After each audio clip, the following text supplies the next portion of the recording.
Yeah, that's common sense, right? You want to use a hammer, you don't use the pointy end. Right, and then people hit the hammer on the hand and say hammer's bad. Like hammers should be banned. It's Well, there was one time I was hammering something and I busted my thumb. Entire thing went purple. Although my entire nail went purple, and there's still like a streak. But I'm not going to stop using hammers. I'm just not going to. I'm going to be more careful when I hit the hammer next time. And it's you use the tools to your advantage and then learn from your mistakes, and not blame that for your my own stupidity. you hit all the points. I hit that on the hammer. That hit the. You hit the nail on the hammer. Is that what it's called? Yeah, nail. I hit the hammer on the nail. Perspective. That's what it should be, right? Well, no, that's perspective. It's you put the. Did you hit the hammer on the nail or did you hit the nail on the hammer? Well, you didn't hit the nail on the hammer because you're moving the hammer, but there's two ways to look at that.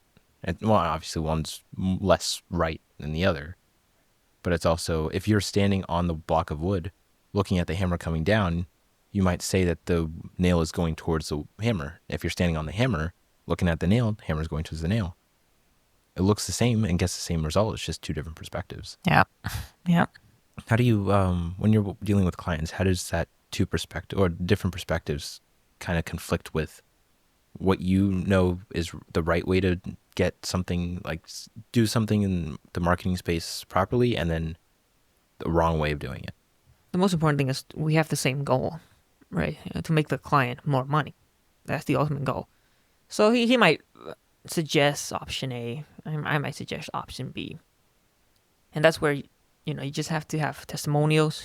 You have to let the client know you know what you're doing. And sometimes you just go that path and you get it wrong. And then you just loop back to option A. That's fine. It's not this one-way door that you can never escape. You can always just loop back. Now, there may be some inconveniences there. Sure, but that's life.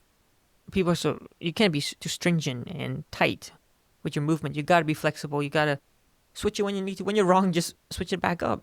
That's fine. Yeah, you want to be the water in the river and contain the fact that you are water, but be flexible enough to go around all the corners to get to where you need to go. We're going all over the place, I think. It's fine, man. Well, because conversations are not going to be. It's too broad. You don't think? Well, there's a flow to the conversation. It's not like we're going one to another to another. It's to. This is more like a conversation with a friend. Yeah. The problem with conversations like this is that there is no story. It's a conversation. And now I could take all of these videos, get clips from each one, and then create a story out of that, like discipline, and then take quotes from you, take quotes from other people, and kind of like make a compilation, while also being like the narrator that kind of flows everything together. Those would be more engaging, takes more time, but also I don't have enough content to be able to do something like that. But going back to your thing about status, is status something that you get externally or internally? It's not an either or. Status is, I think it's the same thing. Oh, what do you define status as? Status is your perception of competence from the third person perspective. Perception of competence. That's nice. Yeah. What do you mean by perception of competence? Well, I would like to think competence, if you think of an omnipresent being like God, you would define him as being the most competent. Why is that? Because he's able to say something, the time frame that it takes for him to say something and fulfill that action is 0. He wants a water bottle to appear, a water bottle appears instantly. That is competence, right? Obviously, you can say something like, you can't make a water bottle appear as a human being. That's, if it's even possible, that's a completely separate argument. But competent is, if I tell you I can make you $1,000, if I can make it within a day, that means I'm ultra competent. If I can make it within a year, I'm all right. If I can never make it, I'm not competent at all. So again, status is just how competent you are, especially from the third party, because you're going to have confirmation bias. You're going to think you're more competent than you really are. You can really judge. Only your environment can judge that. And I think everything is a status game. Even people who say they don't care about status, that is a status in itself. If you don't care about status, that is you showing off that you're beyond that, and that is a state of status itself. So yeah, I think everything is a status game. I mean, this is actually what you said, but just to define competence, is the ability to do something successfully or efficiently It encompasses having the necessary skills, knowledge, and abilities to perform a specific task or role efficiently or effectively. Competence often implies a combination of practical experience, understanding, and proficiency. I don't know about you, but everybody's lying. Well, if you're applying to a university or a company, every party's lying. So it's unfair for you to say, especially as a beginner, for beginners to say you have to abide by the rules completely. Yeah, I think it's the culture, the degrading culture. People have lost integrity. People or just people in cities? Because it seems like the vast majority of the problems come from tightly populated areas, not necessarily cities, but just like places where there's a lot of people and there's just, I don't know. Because when, like, if I try to go to DC or if I ever wanted to go to DC, the biggest problem I have being someone who's more suburban, more country is there's just so many people. You go on the National Mall, there's like 1,000 people walking by on a nice day, and it's just there's a lot of people, but it also feels like there's like a social isolation that there's too many people. Yeah. And then you go into like you start like you have a possible outbreak, and boom, it's you against 1,000 people rather than you against 10, 20 people. Well, I think that's where the culture has to come in. People are not united. It's too self-centered. It's the loss of being more nationalistic. Like we will go But through this together. is that more society or is that just more human psychology? No, it's not human psychology because if you were to say that is the baseline of human psychology, then it would be the same everywhere in the world. Well, not psychology at oh. Right, because Japan doesn't do that as much. Or No. like So it's clearly environment has a big influence because if that was just baseline human psychology, we've seen places right now in rebels in war zones, and they're fine. When I say they're fine, they're surviving. They're taking care of each other, and you have a fraction of that simulation replicated upon here in a potential outbreak, and people have lost their minds. So again, it's not human psychology. It's clearly culture. I mean, obviously, psychology plays a part in culture, but ultimately, a collective group of people become one personality in some aspects or another. Obviously, so every person, every individual has their own personality, their own way of looking at things, but collectively, what's the average? I think there was a study done where you had marbles. So those little prizes that little guessing games you'll have at like state fairs or something. There's a big jar of marbles and you have to try to count all of them. Now, obviously, there's a mathematical way of estimating it, but I think either it was a study or it was just a thought experiment. When they had one or two people, or let's say like 10 people, try to guess what it is, numbers were all over the place. But once you get to a spread of like 100, 200, 300 people, what happened was that the average of all those people was very close to the number of marbles in that jar. Were they working together or? The independent people, they don't know each other. It's 100% guesses. Obviously, you can see the marbles, but you can kind of think of that in like a large scale in society where everyone has their own guesses, but the collective guesses of society of how the world works fundamentally create the society that it is. So if every American was understood how America was founded, how it's gone through the years, and how basic fundamental common sense. And I'm not saying most people don't have common sense. I mean like the ones that you'll see on social media, the ones that are the 10% that are portrayed on 90% of social media. I think it's a lot more. I think it's dangerously shifting to a lot more than 10% in the real world. I think most people are losing it a little bit more. And I would go back to the analogy that because people are thinking that it's 10% or more than 10%, it's kind of like if I told you that there's a lot of red cars on the road, and then you have the idea, like before you weren't thinking about it, but now you're actively searching, oh, hey, there's a red car, there's a lot more red cars than I was expecting. Particular activation system. Yeah. So do you think the only reason we perceive that onto the real world is because of we just see the 10% so often? So we only see the bad in the real world? Exposure. The more you're exposed to something good or bad, the more that's going to change your perception of reality, or change my perception of reality. I can't speak on your behalf, but on my perception of reality, I realized that the more I focused on the bad stuff, the more the bad stuff happened to me, and then the worse my life becomes. If I start focusing on the good stuff while also acknowledging that there are bad times, overall everything goes uphill a lot faster, a lot better, and it's easier to process. Yeah. I think what you said makes sense, and I do think it's true. I'm not going to disagree with it. But I also think it's good to be completely cognizant of the bad stuff completely. Because by just dodging the bad stuff, you fall into good by default.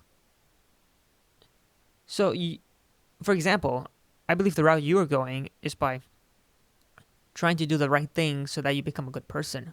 But the route I'm trying to go is I'm just trying to avoid the bad things. Yeah, I think there's a quote. It's by, I think, Warren Buffett. I think. Winners are just people who made less mistakes than losers. No, not that one. It's the one where Warren Buffett said, I just want to know where I die, and my whole life I'll just make sure I never go there. Yeah, you could apply that to by just avoiding the bad stuff, you'll be good by default, right? You don't have to, so just by avoiding bad decisions, you don't even have to make the good ones. Just avoid the bad ones, and then by default, you become a good person. I think that's the easier route to go, because we're so much more aware of the bad stuff than the good stuff, because we're more exposed to the bad stuff. So just don't do the bad stuff.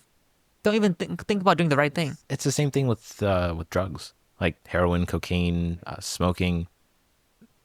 It's like, do you have any internal need to hey, let me try out heroin, see how that goes? I'm curious about this, because we both don't really do vices. We've never tried it at all. No. And I think we're going to have very different reasons why we don't do it. My reason is because there's no incentive. I know it causes problems. I know it's not good. Have you had the opportunity? No, of course not. And I'm not going. And if there was one time when someone, this was back in India. I was visiting my mom's village. I think it was her village. But anyway, it's like, a rural town, India. Like, this is like, American poverty looks a lot better than here. Like, people are happy. They're not depressed. You mean Indian poverty looks worse than here? Because that village, if you compare the quality of standards of that village to quality standards of someone who's homeless here, if like at a homeless shelter, not just like on the streets, homeless shelter, the quality standards are so much better. Like you get a bed, of course. You don't have like dirt all over the place. Common sense. Yeah. Okay. Well, obviously, I'm just establishing that. When we went there, we were just visiting for a couple hours, and obviously I speak English. I don't speak the native language there. And so most of them didn't understand what I was saying, and they knew a little bit of English, but and I had no idea what they're saying. We didn't have a translator or anything. So one of the kids there, he was probably $14, $15. You said it, not me. I didn't mean to say it. 14 or 15 years old, right? And he offered me a cigarette. Or it was either a cigarette or I think it was a cigarette. And a lot of the kids around him were saying that he smoked like 3 packs a day. And this guy was like 2 years older than me. And it's weird because like my first instinct is to know. Like, I don't want it. I know what it's like. I know how that hurts people. I know that nicotine's very addictive. There's just even if someone presented me, hey, here's a batch of cocaine. Here's a batch of heroin. Here's whatever. I look at that. I'm not saying, hey, that's right in front of me. Let me try it out. There's just a massive internal repulsiveness to it, almost like an allergy. Things like that, just, I don't have the incentive, and 2, I don't have I feel repulsed by it. Because you don't have the incentive? Because You must have a reason you're repulsed by it. No one's just repulsed by it. Because I know it's not going to make me better. It's kind of like people. You meet someone who's like lazy, someone who's just a bum, they don't want to do anything. It's not you're repulsed by them, but you just don't find that attractive. You don't find that someone you want to talk to or be around, because that's going to spill over to you. But take heroin. that's going to screw up your mind. Everything that you've worked on everything I've worked on for the last 10, 20 years, right down the drain because of one little thing. And not only that, but that one little thing isn't just a one, like 10 minutes injected. It's 10 minutes times a year or 2 years to recover from it. So it's like, why would I even want to do that? What's incentive? There's zero incentive. So because of that, it becomes repulsive. Interesting. Interesting. I just don't do it because everybody else do it. I like to be the exception. It's like, you need it. You want to do it. And you always do it. You need it to make you funny or whatever. People drink to be more funny, to be more approachable. I don't need it. I'm better than you. And that's what, and everybody can do it. It's so easy to do. It's accessible to everybody. Most people have done it before, and most people want to do it. So I'm like, well, if most people want it, I don't want it. It's that exclusivity mindset. It's like, well, most people want money, so you don't want money? most people can get money. You don't want They money? want money, but they can't have it. Oh, man, you're going to be poor. There's a difference. They can get it. I will want it, and also have a lot more than people. So everybody wants girls, but most people don't get girls. Well, you don't want a girl, you want a woman. You want someone who has the maturity, not just some random girl who just wants to do a one-night stand. There's different stages in a man's life that he has to go through. And I'm not saying you can not get married at 18 and be happy for the rest of your life. I think you can. I'm just not wired that way. I want her. I want it all. I have like the opposite effect. I'd rather find one unicorn and that's it. Just obviously there's you have to go through a lot of different people to understand what that person is in a realistic sense, but I'm not just like, hey, I want 100 wives. No, I want one very, very, very, very, very good wife, and then just be set for life. The dynamics work anymore, especially mostly in the Western world, because the Eastern hasn't quite caught up yet. But yeah, I think it's especially for marriage, which is I think what you're looking for. It's not easy, you know. If we look at it from a comprehensive point of view. Okay, so now a wife, for example, like your ideal wife, will be a lot harder to find than before, right? A lot harder to find. Okay. And the only way you find that wife is, as we've said, if you go through 100 test subjects. It doesn't have to be in the bedroom. It can just be interactions. And for you to get that 100 interactions, now you have to be the top 1% of guys. Because just by the law of numbers, there's no way you can interact with 100 wife materials. Are you able to, like, in your opinion, would you be able to skew your perception, not to lie, but to be able to show the best parts of you? Because I find a lot of people, men, women, prefer honesty over anything else, especially attractive women. Well, I don't think that's true at all. But let's say a girl came right up to you, beautiful as heck, right? Okay, and you're supposed that's first. How would you think that you're competing against anyone if you're the only one she's looking at? You're not the only one she's looking at. No, she's sitting right next to you, and she's forced to sit right next to you. Well, in that moment, you're the only one. But the moment she pulls out her phone, there's 100 guys. And then she doesn't decide for you in that one moment. So if we look at the whole table, then you're competing with 100 guys. You cannot lie. You have to lie a little bit or make it interesting. There's competition everywhere. It's not just, not just dating. It's everywhere. Because globalization, there's competition. A lot more competition. So you have to adhere. You have to compete. So it's not necessarily you're competing. You have to make yourself into a better product. Right. For the average outcome. You know what a bell curve is, right? Yeah. Yeah. Same thing. You asked me the same thing last time. I did. Bell curves are very popular, huh? I just like bell curves. They help explain a lot of things, but, in theory, vast majority of people will go for a Honda Civic or a Toyota Corolla or something that's affordable and reliable. But you also have premium brands like Lexus and Acura. Lexus is Toyota's premium brand, and then you have Acura, which is Honda's premium brand. Same idea, but it's just premium. So it's not necessarily you have to lose value for something that's reliable. You can still, the vast majority of people are not going to be buying a Rolls Royce, right? And Rolls Royce, they make decent cars. But that's changed. Most people now want the Rolls Royce. It used to be people accepted the fact that they couldn't get it, but now they all want it. And they can get a taste of the Rolls Royce now. Most average girls can get a taste of the top guys via Instagram. I'm referring to just general everyone. Because like, are you? I mean, we could focus because I have a weird feeling that only applies to a small segment of girls, of people who prefer the fantasy world, and some of them will be able to get it, but we're talking about like 1% of the 1%. I don't think that's the case.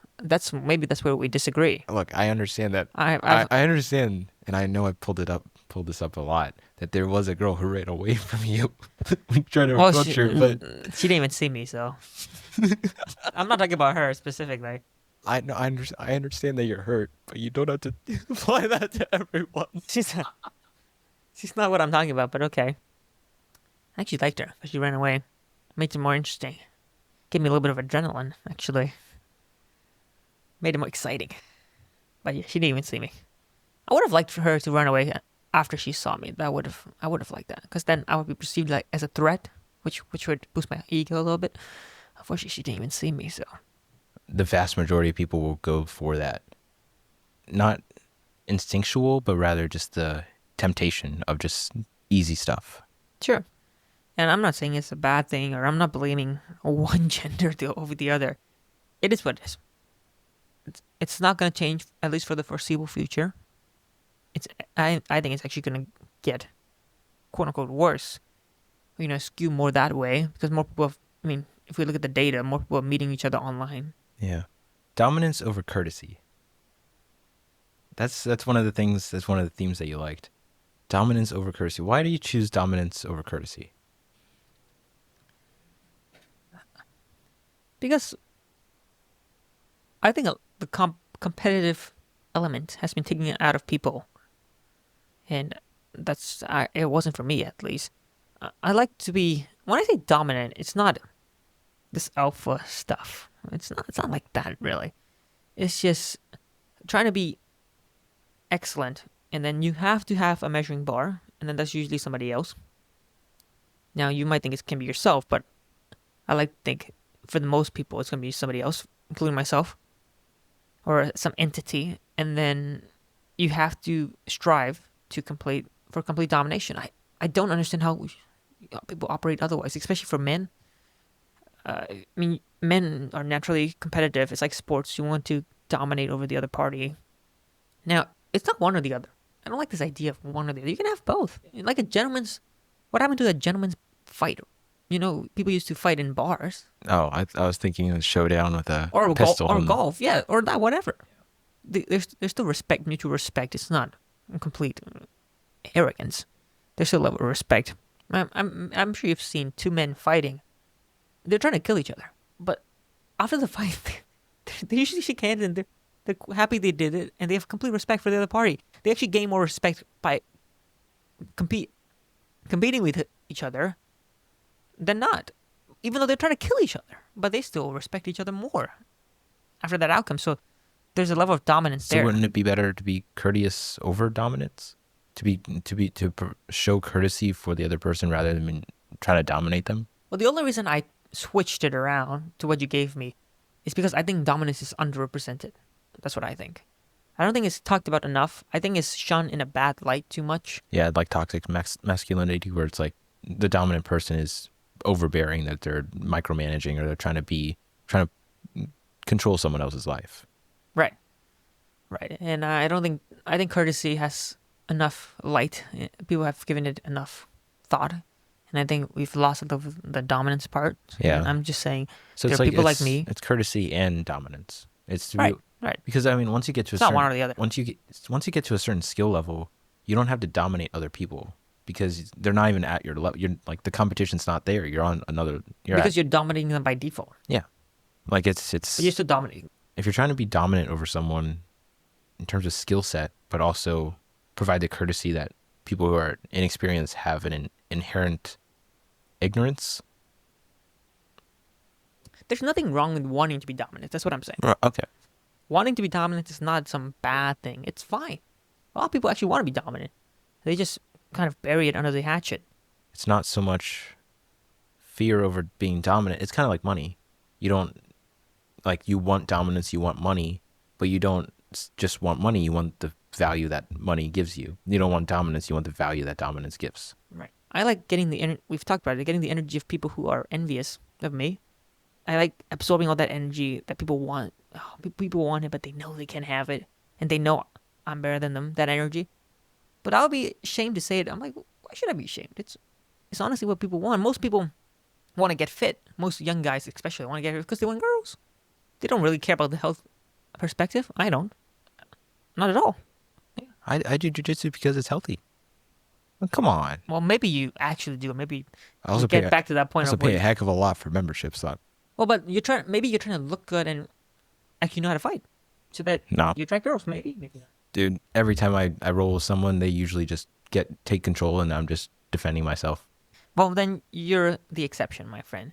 But most of us, especially when people who work out, they don't really care about the health benefits. Especially a 20-year-old, who cares? They'll be fine. Like the health benefits is just a byproduct of working out. The main thing is looking good, feeling good. Yeah, I was watching a video that it's better to be honest because that scares people. You know, like if someone, there's been times when someone will be talking or something in like a talk or a presentation or something, and they're boring. Like what they're talking about is boring. What they're saying is boring. How they're phrasing everything is boring. I went to a marketing event about a month and a half ago. You didn't invite me? Of course not. And being honest. I like it. I like people who are honest. Just tell me the truth. Yeah. So I was there. Most of the speakers, I mean like vast majority of the speakers, they were just providing some free information that you can get on Google. That, and it was always in a corporate tone. Like it was trying to hype you up, trying to make you feel better about you being there, even though it was a lot of boot leather, but not actual substance. Yeah, it fills you up, but there's no nutrition behind it. If someone asks, like, hey, how was the talk? Wasn't really listening. It wasn't anything worth listening to. Being honest can scare people. Yeah, people, obviously. Being honest now makes you special, which is weird. But also honesty, there's a balance between being honest and then being courteous, right? If I don't know who the person is and I say that their presentation was trash, that's not very nice, right?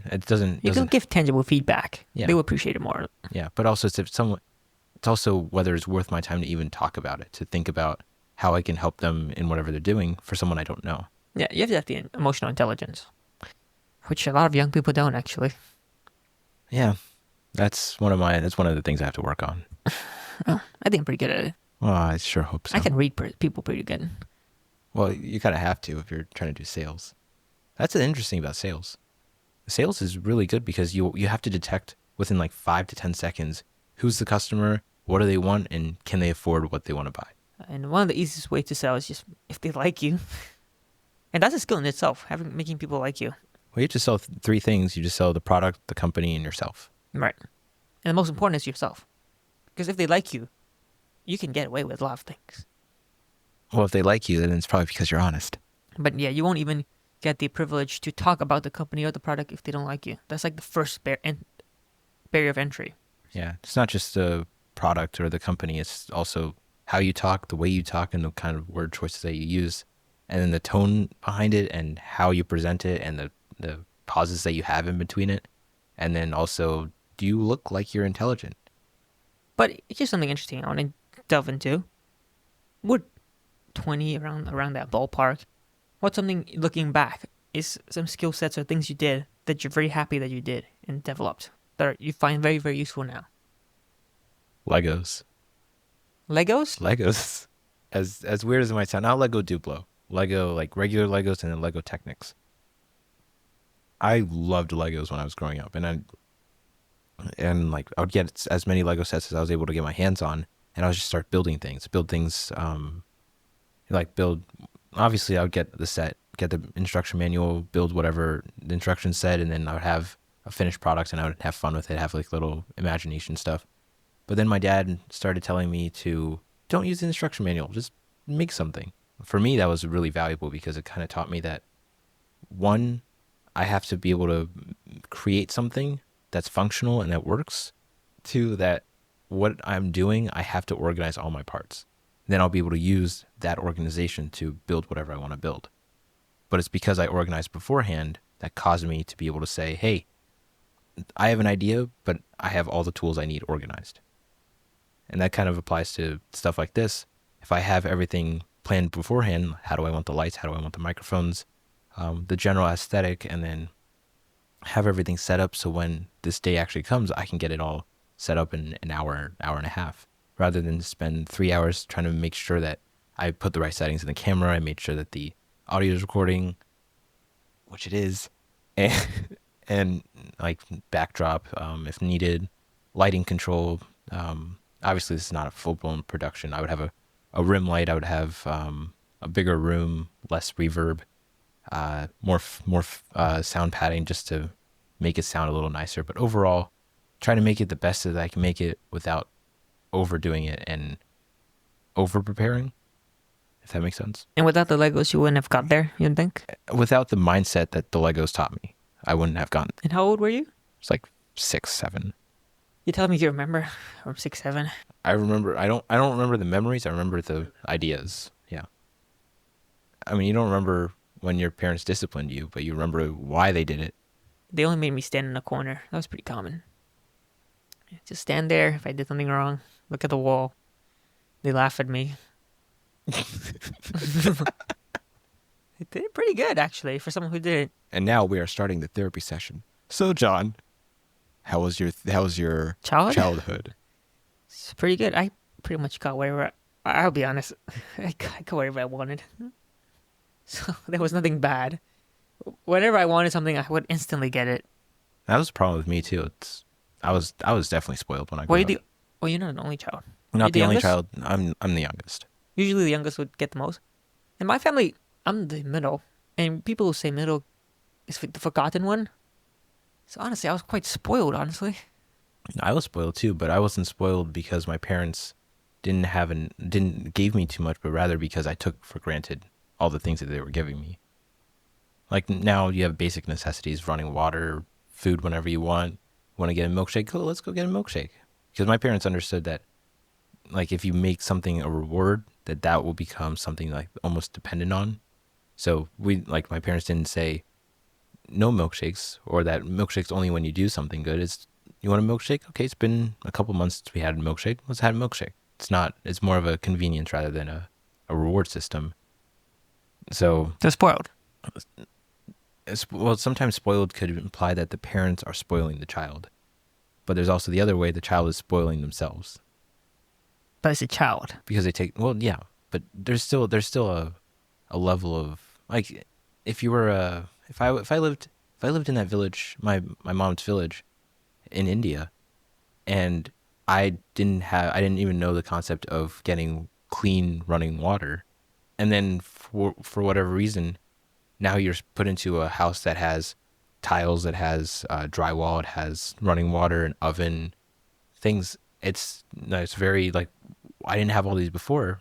Even a child would understand that, hey, this is different. This is luxury. But when you start out at the baseline of there's a stove, there's a fridge, I can get ice cream whenever I want. I took it for granted, and it took me a very long time, like 15, 20 years, 15, okay, maybe 18 years, for me to realize that, hey, this is actually a luxury, and I should probably take advantage of as much of the tools that I have, because not everyone has that opportunity. But I can get anything I want. And that gets to the point where you don't want anything anymore. You've kind of lost interest in the basic, The trivial things. the little trivial, these, just nonsense, really. You don't really want anything now. You just want, your thinking, again, transcends money now. It's transcend materials. That's what I mean. It's like you find purpose much easier because, again, you can only find purpose once you transcend money. You don't know what your purpose is if you're broke. I'm sorry. There's no way. So I actually accelerated that process where if I can get anything, so I don't want anything. I don't want anything because it's too easy, I suppose. I want to get it on my own, and then now it's like you find a purpose more. So I think that's actually a hidden benefit that people don't talk about with spoiled kids. That's why a lot of rich kids tend to do well as well. Actually, you look at like the ultra wealthy, the billionaires. A lot of their kids just take over the company, and their kids are completely fine. They're not horrible people that the movies paint out to be. They're completely civil, good people, skilled people, because they've transcended money in a way. They don't care about the material stuff too much because they can get anything they want. Yeah, so it's like the next step past the want for money is the want for education. Well, not something specific like education, but it can be anything. It's finding your purpose. Now the temptation is not there to be able to drive towards that external factor. So you can't get the external thing. Well, you can get the external thing. So now you look at the next best thing, which is the internal stuff, the stupidity, the ignorance. Or you chase something that's higher. You can get a McDonald's burger, right? Like this. Say, I don't want a McDonald's burger. I want a Gordon Ramsay burger. Okay, your standards are getting higher. But then that also comes down to branding, because something from Gordon Ramsay doesn't 100% imply that it's going to taste good to you. Well, sure, but that's the nuances. Well, yeah, but I'm just saying, like, the bar rising. For example, if you can get a 3 out of 10 girl easily, then now you want a 5 out of 10 girl. Now you want a 7 out of 10. Same thing with money, right? If you can make 100,000 tomorrow, now you want 1,000,000. This is human nature. But then at that point, it's perspective, because once you see the 10 out of 10 girl, she becomes your 1 out of 10. Okay, then now you want the 11 out of 10 girl. Yeah, but then that becomes your 2 out of 10. Because it's that constant improvement that you realize that once you get to a certain level, it's not like the belt system in jiu-jitsu where you rank up to the next one. It's more of like a progressive system that you're always within this little confine, that there's always this upper extreme, this lower extreme of where you were and where you want to be. But now you've moved yourself forward. Right. And if you've never had a taste of the, for example, 100,000, then you can't really chase 1,000,000, can you? So in a way, if you were given 100,000 at birth, not at birth, that's quite an extreme example. Let's say you made 100,000 quite easily because your parents are rich. Well, now you're someone capable, or at least you see what's needed to be someone who makes $1,000,000. And just by extension, not just by the money. As someone who's capable of making $1,000,000, you're a better person. You're a more skilled person. You're a more technical person. Yeah, so it's just how you think. If you're thinking in hundreds, you think in hundreds. If you think in 10,000s, you think in 10,000. If you're spoiled, it accelerates the process. Or if you're spoiled by your own problems, then there is no perception of value. Because it's instantaneous. It's instant gratification. If you can easily get something, then it's not perceived as valuable. So you're not thinking in how much value does this provide me, but rather, this is valueless. I can get it whenever I want. So it becomes, valueless. It doesn't have value to it. You want McDonald's? Great. Get it. Okay. What's the value in it? Nothing. I get it. So what's the next thing? Well, I want to go work out. What's the value it provides? Well, I'm not working out now. I need to build my muscles. I'm 2 chopsticks. So now you provide something that's valuable, but in a much better sense, because the easy things are now becoming hard. You mean the hard things are being easy? Well, what was once hard to get is now easy to get. So now it doesn't become, so now you're trying to go for something else that's hard. Okay, so you want to talk about school, the education industry. That is my number one enemy. Ever since I was young, I've always been against the system of education, and that's kind of just expanded now onto all systems. But it started with the education system, and I still think it's a joke. And I think many people know that. Fundamentally, everybody accepts that. Everybody's like, yeah, what school teaches you isn't that useful. It's out of date. It's very overpriced. That's the main argument there. It's overpriced. They accept it, but they're like, well, the college degree still is factored when you apply for jobs, which used to be relevant, but now it's becoming less and less irrelevant, the college degree, because it's a double inflation. There are more college degrees every year, so that deflates the value of college degrees, and it's more expensive every year. Well, it kind of goes with it kind of goes back to status. Some people who have a college degree use either the degree itself or the college that they went to as the substance for who they are. But the substance of college degrees are completely. So is there a fine line, or is there a line between common sense and education? Between what you can apply just using basic common sense and what you need to become better, but you have to have the... Education is the most important investment in your life, just not traditional education. Yeah, I mean, everything that schools teach are basically... It's too overpriced. Yeah, the main thing that you're paying for, or main thing that I would be paying for in a college isn't the knowledge, but rather the teacher teaching it, because I can find the knowledge everywhere. Wikipedia is a massive source of knowledge. No, a really good teacher, and this is why YouTube videos become so popular. A really good teacher is able to explain a complex topic simply so that you understand it, not with the terminology without the industry jargon, but just be able to say, this is how something works, and let me explain it to you as if you're 5. But that's not most teachers, first of all. But that's where alternative education comes in, because now you can pair the freedom of being able to get the wealth of knowledge that's on the internet with someone who's passionate about what they do. There's one person, I think she's an MIT professor. She does a lot of physics stuff. I wish I remembered her name, but she was doing one video about centripetal force and using an example and spinning a bicycle tire with a rope connected to the ceiling, and how when you have enough angular momentum, the the wheel will stay vertical, will stay at the same level, and won't like drop down because there's so much force. But she like her energy, the way she's explaining it, it gets to the point where it's like, hey, I really want to learn this. I have no idea what it is, but there's that block of fear of learning something new, of learning of like whether or not it's worth your time, gets destroyed with someone who's passionate about what they're doing. You can apply that to like Neil deGrasse Tyson. You can apply that to a lot of scientists, PhDs, but if they can't communicate it properly, then they're going to be really boring to listen to. Right? Like Jordan Peterson, he's a professor of psychology. A lot of his lectures are very enticing. Because there has that energy, the tone of voice. It's like, well, I know psychology, but this guy might know something more than I do, and he has the energy and the knowledge to know it. It's not the education aspect, but the medium in which you learn it. We're having people with I know people with master's degrees who can't get a job because they don't know anything. They just cheated the whole exams for masters the whole time. I keep forgetting who I'm learning these stuff from. There was someone talking about how there's 2 ways to look at GPA. Either people use that GPA as evidence for their education, or they have a lower GPA, but they actually took harder classes.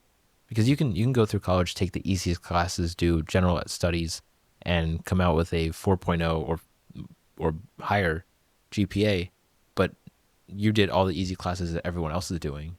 Or you take the really hard classes, get like a 3.0 GPA, which doesn't look good on paper, but people will only remember that for like 3-4 months.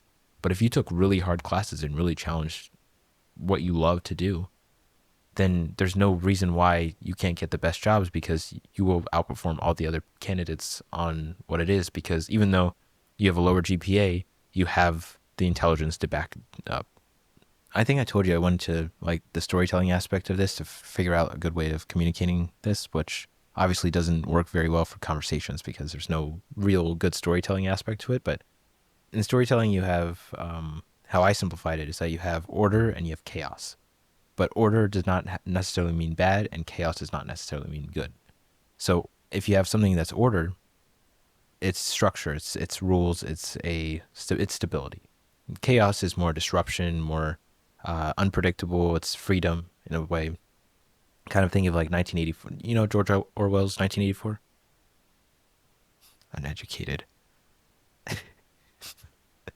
So George, it's kind of like how, if you think about how a government is over tyrannical and like really control, like communism, socialism, like full control over how society is, and the perspective of that. I guess so. George Orwell wrote it in the 40s, if I remember correctly, and he was saying that by like 1984, all of like society will be brainwashed by a big brother. So one of the things, the 2 forces you'll find in that story is that order represents the government, and then chaos represents the individual freedom of thought. Yeah, you need something. You need 2 different opposing forces in a good story.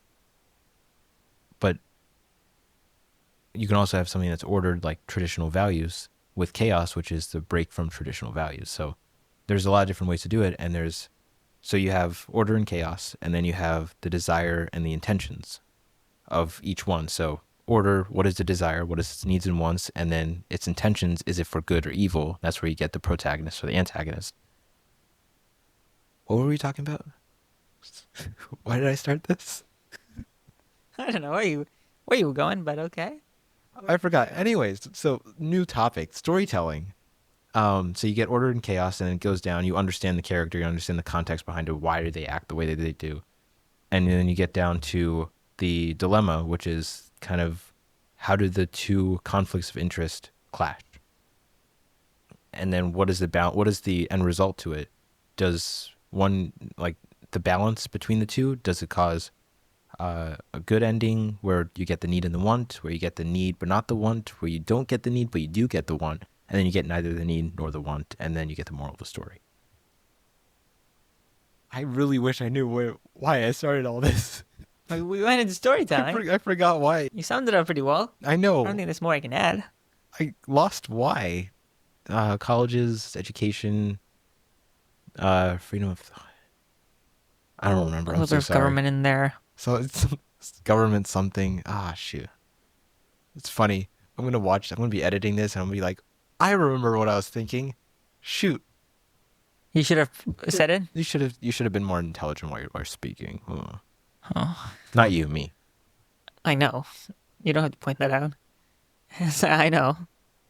I've been saying for years the colleges are pretty much a scam. I don't want to use it because that makes our argument sound uneducated.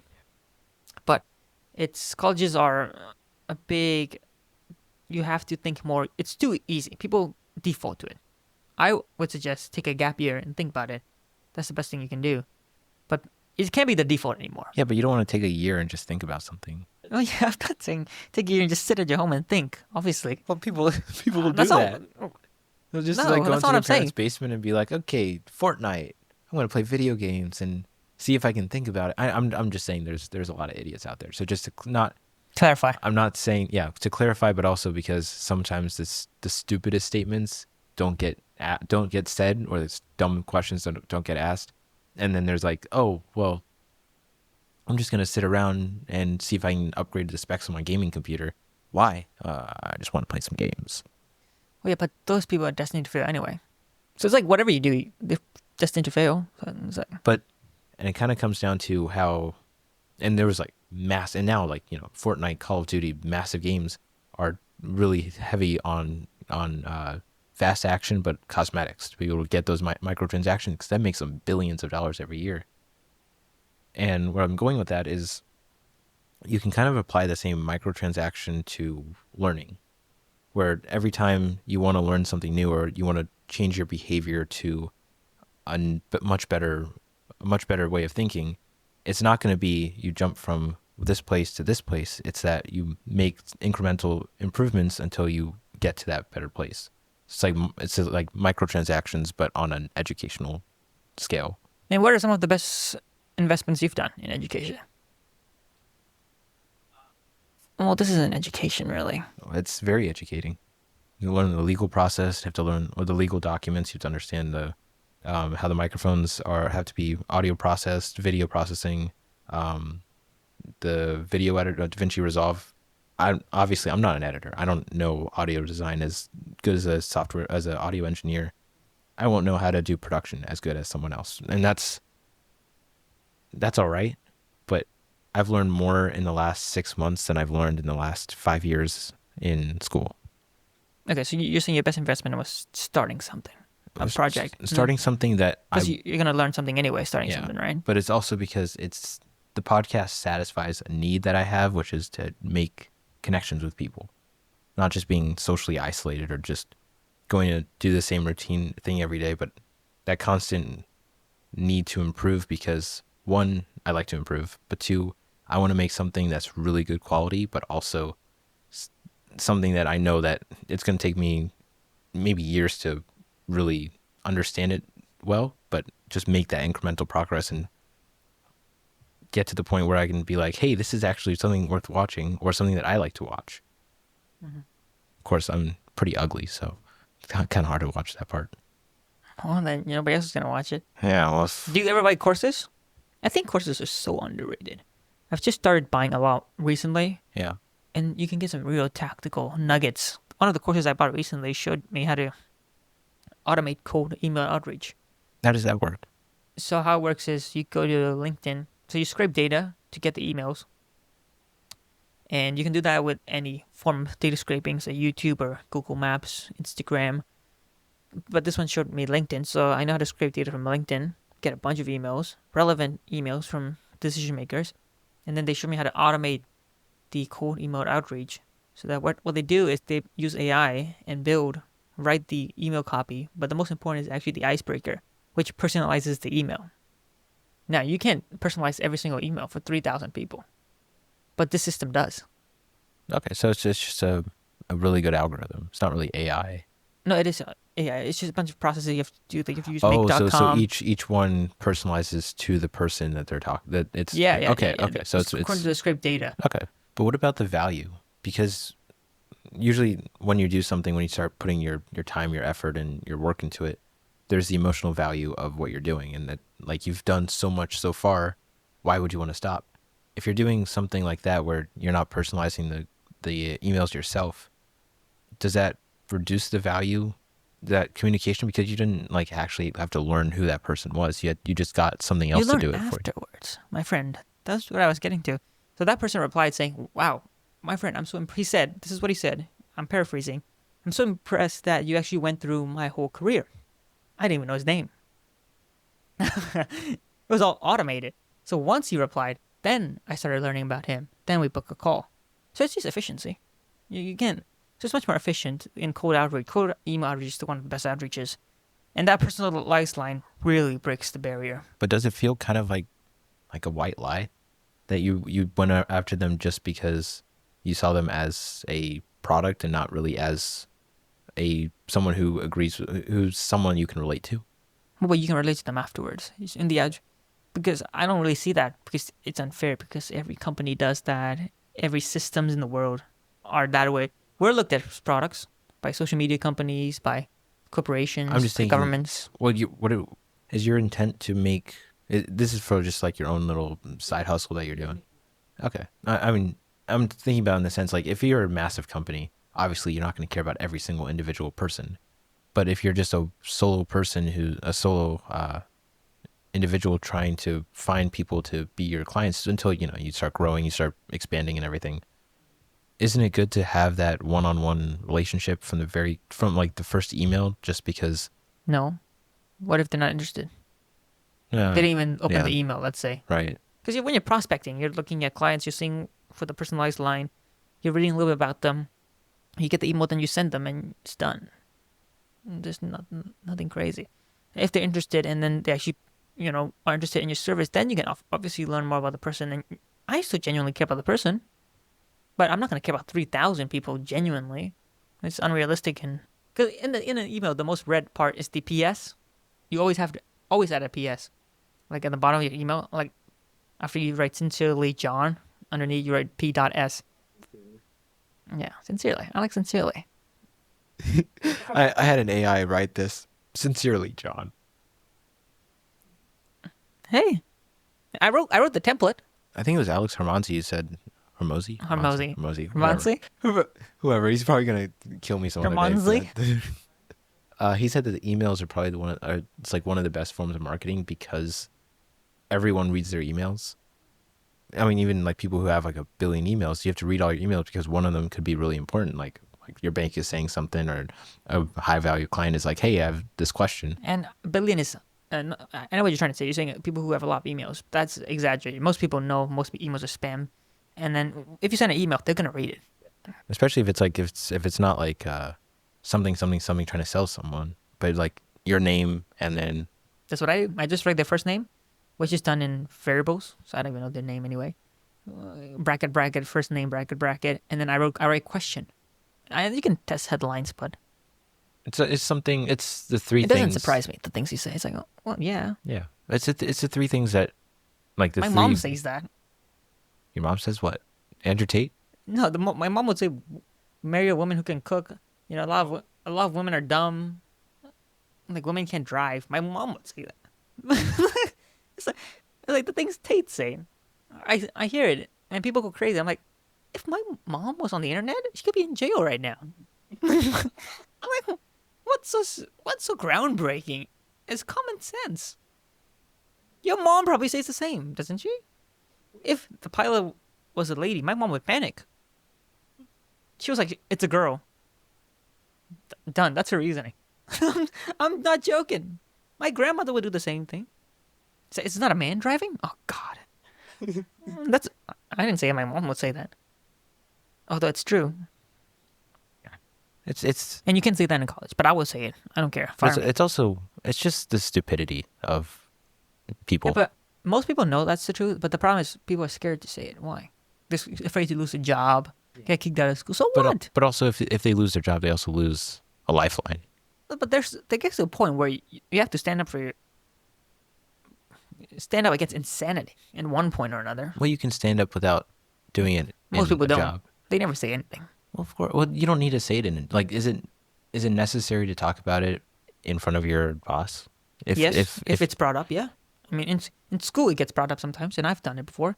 I would just debate the professor. They talk about genders, and I just debate them right there and destroy him. Boom, boom, boom. Ended right there. The students are laughing at him. So I know a couple people. If enough people stand up to it, then you're not gonna get kicked out. They can't kick everybody out. But also at the same time, what do you gain by pushing someone else down for? Like, why would you argue with an idiot? Well, no, you're not arguing with an idiot. You're denying the existence of the idea in the first place. Yeah, but that doesn't Because make you. It doesn't make you a better person. It doesn't make them But better. the kids are getting destroyed. You don't care about the kids? Well, yeah. Don't raise your kids that way. No, it's hard. You can say that because kids will be influenced by things that are out of your control. Well, right. Yeah. Ultimately, and you want a better future for your kids. I don't even have kids, and I think about this. It's like, no, I refuse to let this stupid idea just come to fruition. No, it's not gonna happen. There are people who don't have that luxury that still do what I'm doing. I'm not even doing much. Who do even more than me? Like, go really against the grain. But they've also have the experience to be able to say, like, to be able to just quit a job and then find another one because they're so valuable, or be able to Or they start just go through the hard times. They come home and they're like, "Oh, sorry, Dad's lost his job. no food for We're gonna have to." But I see this all the time in Southeast Asia. People do. But that's Southeast Asia. This is America. We've got pride. We've got stupidity. We've got women who can't drive. Didn't you literally start a war from a 2% tax on tea? Yeah, most people don't remember that. Exactly. So those people had more pride in themselves. 2% tax. We Threw the tea in the water. we did a revolution over 2% tax, but we pay 6% for sales tax. Yeah. So those people did it. Actually, it was They died for it. It was back in the Prohibition era in 1920s where they, in order to, so the U.S. government mainly got their money from alcohol and tobacco taxes, but because Prohibition got rid of alcohol, now they need something else new to tax, so they tax people's income, which was supposed to be temporary. Turns out that never ended, so now we're still paying income tax, and still paying. Well, I don't mind the alcohol and the tobacco tax, but still. Tax on everything. See, is that why? What happened to the fighting spirit? Just fighting for the sake of it. Honestly, just to defend the idea. But why not? Why not You know it's a losing battle, but they will still fight just because it's the right thing to do. Why not just play the game until you beat the game, and then you can go and do whatever you want in another country or go. That's quite selfish, though. Quite selfish. Why not? No one else is going to care. No, there are people who care. Well, yeah, of course, but and then what? I'm just trying to figure out there's standing. They're standing up for what you believe in. There's also like, Yeah, sometimes you know you're gonna lose because you're fighting something that's too big, an idea that's too established. But so what? So what? It's the right thing to do. You're just doing. So what? You get the hero's story. It's the hero's journey. You just do it because you get to be seen as the hero. Isn't that all that matters? More than money? I'd rather be seen as the hero than get a lot of money and never be known. there's a quote that's trying to figure out what it was. It's like once you die, all the people who were your enemies won't care anything about you because you're dead. I think I know the quote. It's not that specifically, but I do relate to that quote. People have dreams, and people are often afraid of what other people think. But just imagine this. I heard this quote as well. I didn't make this up. I wish I did. But when you die, there may be 50 people at your funeral. Maybe 50. The most important event in your life. 50 people shows up. So that already negates hundreds and hundreds of people you cared about. You cared opinions about. 50 people showed up. Your own parents will cry until it's your funeral. You died at 8 in the morning. The funeral is until 12. At 12 is lunchtime. Half the people have left. Your funeral is gone. You died at 8 a.m. The funeral at 12. Well, 8 a.m. the previous day, let's say. I'm just imagining that you drop dead. People already have the funeral lined up, like you're already in the casket, all perfect. My family's quick. We're efficient. The last thing we talked about last time was anger. How always be angry. Whatever you're doing, always be angry. What do you want to end with this time? This might not be the best thing to say at the end, but lie. What? Just lie. No, that's not what I meant. Okay. Be egotistical and just lie. That's what I do, and that's worked out for me the best. So everybody's lying in the world. That's just the truth. The girl you want are lying about themselves. The companies that you want to work for, applying to small businesses, they're all lying. The educational system is just all lying. Everybody's lying against you. So just lie. Right? Say if they ask you to do something in a job interview, just say you can do it with full confidence. Just look at them straight in the eye and just say done. They'll believe you. And then when you get home, you study and you make sure you know how to do it. I meant it in a way where you provide something like inspirational. I kind of just. That is the truth. We've been talking for like 2-ish hours, and now you're saying to lie. But it's the truth. It works. Just lie. That's how I've been raised. My father has taught me that since I was young. So everything that we've gone through right now, do not believe it. This was all a hoax. This is all misinformation. That is the only way to be competitive. Lie and have an ego where you want to fulfill to that lie. So you say you can do something. You're so egotistical that you want to be able to do it. So you just lie in front of them. You say, "Can you climb a tree?" "I don't know how to climb a tree." I'll lie. "Yeah, done." And I'll go home, learn how to climb a tree, and then I'll climb a tree. That's the only way you can compete in this world. Whatever you're chasing, money, girls, whatever, just lie. Okay, then I'll take the opposite stance. Tell the truth. Tell the truth. Yes, lying has its place. Telling the truth has its place, but telling the truth and being honest about what you're doing is far more important because then you don't have to lie. In my mind, lying is a really hard thing to do, not because of the actual action, but rather having to remember that you lied about it to this person, you lied it to that person and that person. Jordan Peterson said that he lies. If you can't get what you want, if you get what you want by telling a lie, you're not smart enough to get it by telling the truth. But Jordan Peterson lies as well. Everyone lies, obviously. He takes pills. He talks about mental strength, and he takes pills.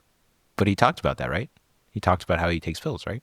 That would disqualify you from talking about mental health, no? No. Yes, it would. No. Yes, it would. It's of course not. hypocritical. You can talk about how to make money without actually having... I'll rob the bank and make money. And I talked about business. Does that make sense? No. You'll say, "Oh yeah, you have money." Though. Ideas transcend the imperfections of humans. You can't get what you want by telling the truth. No. You can turn a lie into truth. That's what I'm asking. I'm not saying lie. I'm saying turn a lie into the truth. Lie on the forefront, and then on the back end, you turn it into the truth. On a job, it's the same scenario with the job interview. If there are gonna be things that the employer lies. Well, I'm also saying like honesty. So what would you say if the employer, you didn't know how to do it? The employer said, "Do you know how to do XYZ? Email copywriting?" The heck is that? Exactly. Writing email copy. Writing emails. Persuasive sales email. What would you say? I would say I don't know what that is. Done. You're not hired. Okay. And then, see, you find Then another why job. am I applying for the job if I don't know what that is? All the things I'm saying, it's been instilled by family. I don't want to out my parents here, but that's how they've operated. And it's worked phenomenally well. Phenomenally. So we can't say it doesn't work. Clearly, it's worked for a lot of people. And I think it works a lot for actually immigrants who move to the States. That's why we see a lot of immigrants taking over jobs. Unfortunately for the Americans. But that's why it works. Because they just lie. These immigrants, they just lie. So I can do it. Yeah. So you remember when I talked about order and chaos, right? So if order was truth and lying was chaos, would the balance be humility between the two? Where you're telling the truth that you don't know what it is, but you don't have to lie about it, but you have the humility to get the same thing you would get out of lying, which is other people know that you can get it done. Yeah, but but there's also the extreme, I guess you can say the extreme ownership of that this is something I don't know, but I'm very much willing to learn it. I think it boils down to ego. Actually, opposite to humility, because people who lie in that instance, they have to back it up, and usually humility isn't the one that backs it up. It's ego. It's like I've got my foot in the door here. I've told them I can do this. It's honor and pride and ego. I'm too stubborn to fail. I'm not gonna be dishonorable and tell them one thing and then do another thing. It's like people honoring their word. So they have such a big ego. They're like, now I have to learn how to do it, and then it works out usually in the end. So it's actually the opposite of humility, not humidity, humility. Humidity. There's a quote: "Pride is not the opposite of shame, but its source. True humility is the only antidote to shame." Not quite. I don't agree with that. I think pride has been attacked too much. So let's go back to your thing. Employer wants what did you say was male? Email cop. It can be anything. Okay. Do something simpler. Marketing. Can you do marketing? Yeah. Can you do marketing services, whatever? And you're a marketing major. Okay. And you're a marketing major. So we're both marketing majors. We have the same skill sets, but on this one specific topic within marketing, I don't know what it is and you don't know what it is. But your way is to say, or I'll say it my way. My way is to say, I don't know what this is, but first thing I'm going to do is figure out, I don't know what this is. What do you define it as? And then they tell me what their definition is. And then I'll say, I'm familiar with it, but I haven't gone too deep into it. I can, once we're done with this once we're done with this, I can get right on that, figure out what it is, and then get back to you about whether or not that's something I can do for your company. How would you phrase it? Done. I've done it before. Easy. No problem. That's what I would do. I think in this case, just to wrap things up, I don't think either one of us are wrong. It's just a matter of the circumstance that requires one or the other. Right. I've gotten a bunch of job interviews and landed all, and I had no idea some of them. Roofing companies have hired me, and I have no idea no idea about tiles or roofs. I can imagine you're on a roof, replacing tiles, doing the More like sales or something. and then you're a little kid face and someone's walking by. Why is there a kid on the roof? Maybe they'll save me. Maybe a lady will come save me. Hopefully. I just really hope she doesn't drive the ambulance.